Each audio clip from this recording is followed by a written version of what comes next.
ಬೊಮ್ಮಾಯಿ ಅವರು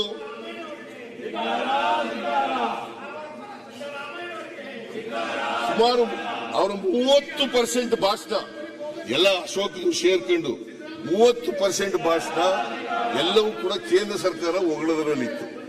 30% ಭಾಷಣ ಕೇಂದ್ರ ಸರ್ಕಾರ ಹೊಗಳದರಲ್ಲಿತ್ತು. ಯಾಕೆ ಹೊಗಳ್ತೀರಿ? ಇಷ್ಟೊಂದು ಅನ್ಯಾಯ ಮಾಡಿದ್ದಾರೆ ಕರ್ನಾಟಕಕ್ಕೆ.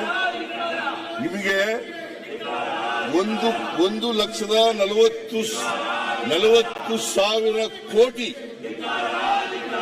ನಮ್ಮಿಂದ ತೆರಿಗೆ ಹೋಗ್ತದೆ. 1 ರೂಪಾಯಿ,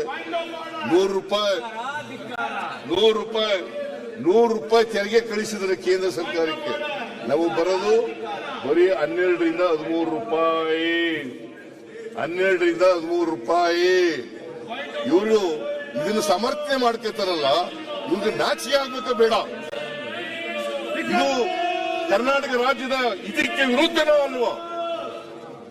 ಕರ್ನಾಟಕ 7 ಕೋಟಿ ಕನ್ನಡಿಗರ ವಿರುದ್ಧವಾಗಿರ್ತಕ್ಕಂಥದ್ದು. 7 ಕೋಟಿ ಕನ್ನಡಿಗರಿಗೆ ದ್ರೋಹ ಮಾಡ್ತಕ್ಕಂಥ ಕೆಲಸ. 7 ಕೋಟಿ ಕನ್ನಡಿಗರಿಗೆ ದ್ರೋಹ ಮಾಡ್ತಕ್ಕಂಥ ಕೆಲಸ. ಬರೀ 12-13 ರೂಪಾಯಿ ಬರ್ತದೆ. ಮೊನ್ನೆ ಅಧ್ಯಕ್ಷರೇ ನಿರ್ಮಲಾ ಸೀತಾರಾಮನ್ ಅವರು ಹೇಳ್ತಾರೆ 2021ರಲ್ಲಿ ಮೊದಲೇ ವರದಿ ಕೊಡ್ತಾರೆ 15ನೇ ಹಣಕಾಸಿನ ಆಯೋಗ. ಆಗ ತೆರಿಗೆ ಕಡಿಮೆ ಆಗಿದೆ. ಯಾಕಂದ್ರೆ ನಮಗೆ 14ನೇ ಹಣಕಾಸಿನ ಆಯೋಗದಲ್ಲಿ 4.71% ಕೊಟ್ಟಿದ್ರು. 15ನೇ ಹಣಕಾಸಿನ ಆಯೋಗದಲ್ಲಿ 3.64% ಕೊಟ್ಟರು. ಅಂದ್ರೆ 1.07% ಕಡಿಮೆ ಆಯ್ತು. ಏನಾದ್ರೂ ಹೆಚ್ಚು ಅನ್ಯಾಯ ಆಗಿರ್ತಕ್ಕಂಥ ರಾಜ್ಯ ಯಾವ್ದಾದ್ರು ಇದ್ರೆ ಅದು ಕರ್ನಾಟಕ. ತೆರಿಗೆ ಕೊಡೋದ್ರಲ್ಲಿ Maharashtra number 1, Karnataka number 2. Maharashtra number 1, Karnataka number 2. ಎರಡನೇ ಸ್ಥಾನದಲ್ಲಿ ಹೆಚ್ಚು ತೆರಿಗೆ ಕೊಡ್ತಕ್ಕಂಥ ರಾಜ್ಯಗಳಲ್ಲಿ ಇಡೀ ದೇಶದಲ್ಲಿ 2ನೇ ಸ್ಥಾನದಲ್ಲಿ ಇರತಕ್ಕಂಥ ಇಷ್ಟೊಂದು ಅನ್ಯಾಯ ಮಾಡ್ತಾರಲ್ಲ, ಅನ್ಯಾಯನ ಇವರು ಬೆಂಬಲಿಸ್ತಾರಲ್ಲ. ಇವ್ರಿಗೇನಾದ್ರು ಸ್ವಲ್ಪ ಆದ್ರೂ ಕೂಡ ಕನ್ನಡಿಗರ ಬಗ್ಗೆ ಕಾಳಜಿ ಇದೆಯಾ? ಇದನ್ನ ನಾವು ವಿರೋಧ ಮಾಡಿದ್ರೆ ದೇಶ ಹೊಡಿಲಿಕ್ಕೆ ಮಾಡ್ತಾ ಇದ್ದಾರೆ. ಇದೇ ನರೇಂದ್ರ ಮೋದಿಯವರು ಗುಜರಾತ್ನ ಚೀಫ್ ಮಿನಿಸ್ಟರ್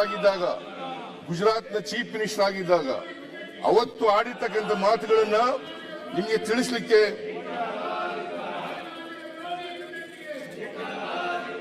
ಮಾತು ಏನಂತ ಹೇಳಿದರೆ ಗೊತ್ತಾ?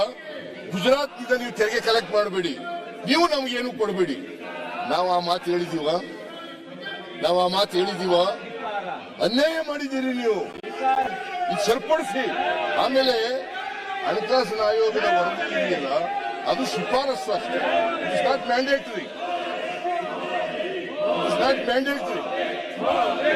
ಮ್ಯಾಂಡೇಟರಿ.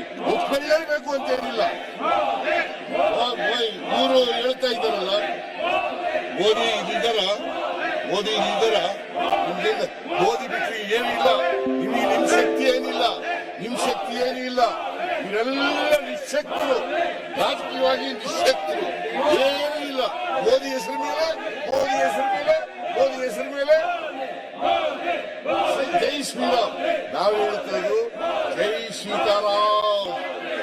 ಜೈ ಶ್ರೀರಾಮ್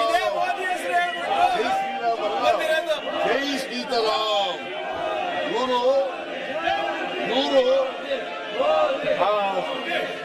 ಶ್ರೀರಾಮ, ಸೀತೆ, ಲಕ್ಷ್ಮಣ ಹೇಳ್ಕೊಟ್ಟಿದ್ದಾರೆ. ಯಾಕೆಂತಂದ್ರೆ ಅದೇ ಇವರು ಸಮಾಜ ಹೊಡಿತಕ್ಕಂಥ ಕೆಲಸ. ಇವರು ಅದನ್ನು ತಿಳ್ಕೋಬೇಕಾಗ್ತದೆ. ಮಾನ್ಯ ಅಧ್ಯಕ್ಷರೇ,